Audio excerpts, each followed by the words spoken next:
Hey everybody, welcome to my channel. Now I will show you how to change the region in Google Play Store. Write whether my solution helped you, whether you managed to do so. And if you have any questions, let me know below in the comments, and I will definitely answer.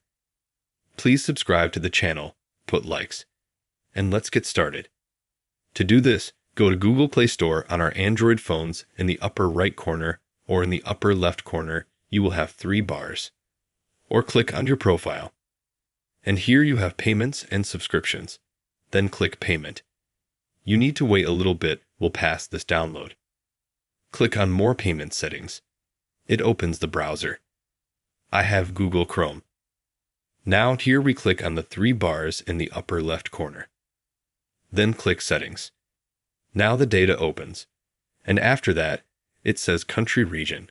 Click Change. And click Create New Profile. Then click Continue. Choose any other region that we want to set. And then click Continue, Save. Thus, we were able to change the region in Google Play Store on any Android phone. Write whether my solution helped you. If you have any questions, let me know below in the comments. I will read and answer. Thank you all for watching. Subscribe to the channel. Put likes. Goodbye.